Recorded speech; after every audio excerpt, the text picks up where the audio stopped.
is over and this journey is through, I'll have a mansion with a heavenly view.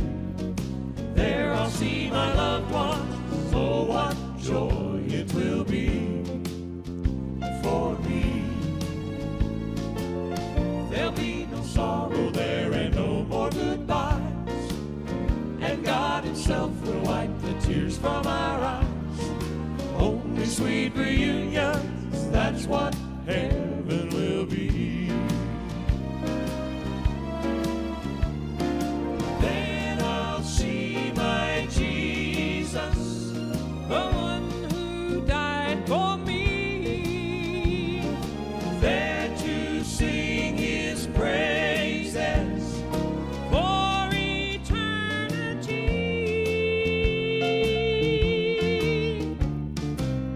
We'll reign forever, wear a robe and a crown. There'll be no heartache there and never a frown. Peace and joy forever, that's what heaven will be. Imagine walking down the streets of your gold. Imagine talking with the prophets of old, listening to the stories. What a thrill it will be for me to live forever in the sweet by and by, in that bright city where the Lamb is alive. What a celebration, that's what heaven will be. Then I'll see my Jesus, the one who died for me, there to sing his praises for eternity.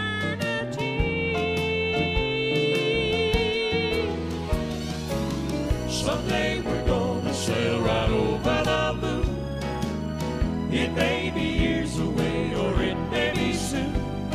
But one thing is for certain, he is coming for me. To live with him forever, that's what heaven will be.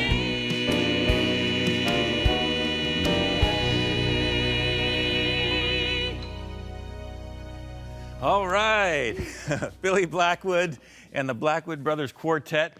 You know, the Blackwood Brothers is probably the best known name in Southern gospel music ever, because it goes back a long ways, goes Billy. back a little ways. My dad and his brother started singing in 1934, Ron. So Wow. a little while back. 79 years of music. Yeah. Now, before we talk a little bit about the history, introduce the guys here. Well, singing tenor, Wayne Little from Elizabethton, Tennessee. Mike Helwig from Kitchener, Ontario. Hey, our Canadian. Canadian boy. And Butch Owens sings bass. All right. Now, Billy, take us back to some of the early days of the Blackwood Brothers, and we may even have a couple photos along the way, but Well, let's have as I said, the group started back in the 30s. My dad and two brothers and a nephew, and in the 40s, the two older brothers retired. The picture we're seeing now, my dad's on the lower left, his nephew R.W. is on the lower right. And the other members were not family, but by that time they had had personal changes. Bill Shaw singing tenor, Bill Lyles on bass, and the top guy there is Jackie Marshall, who played piano for a number of years. And the two gentlemen on the right, Bill Lyles and R.W. Blackwood, were tragically killed in their early 30s in a plane crash the group suffered in 1954. And at that time, R.W.'s younger brother Cecil took his place, and J.D. Sumner joined the group singing bass. And so the group continued to change and grow over the years. And so there's been, over almost 80 years, there's been lots of personnel changes, but always a Blackwood. I'm the last Blackwood in the group, but we're all brothers in the Lord. But Right.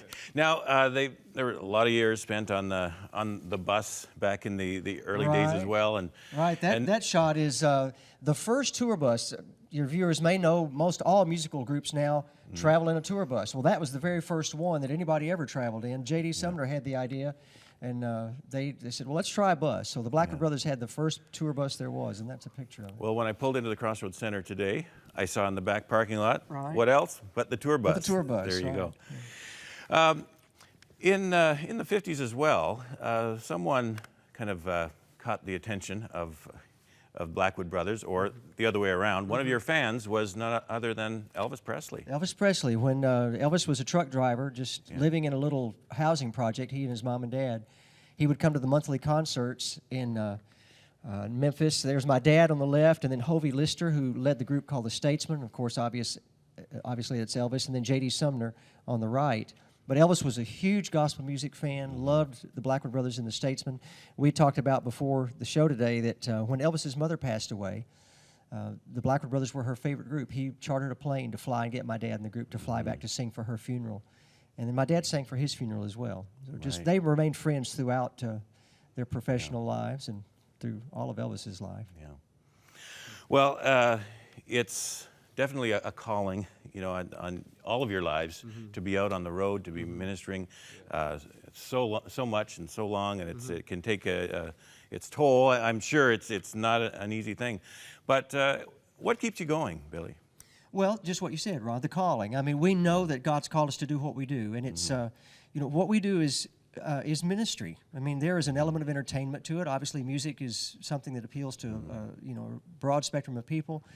But it's ministry. The bottom line is the message in the songs is the gospel. Right. And so as we sing, you know, it's our prayer every night that someone hears that message. We present it in a variety of ways, in fast songs, slow songs, old hymns, whatever. And our prayer is that the message gets through, because the message will change people's hearts. Well, speaking of old hymns, tell us what you're about to sing now. We're going to sing a song. We have a new live CD out. It's going to be available to your viewers. And, there it is. It's on our e-store. And we love the old hymns. We have a couple of CDs in our repertoire that are just the old hymns, but we put one on this CD, actually a couple, but this one is an a cappella number that's one of our favorites, the old classic It Is Well. All right. Well, thank you, gentlemen, for coming and sharing with us. And right now, once again, Billy Blackwood and the Blackwood Brothers Quartet with It Is Well. Bless you.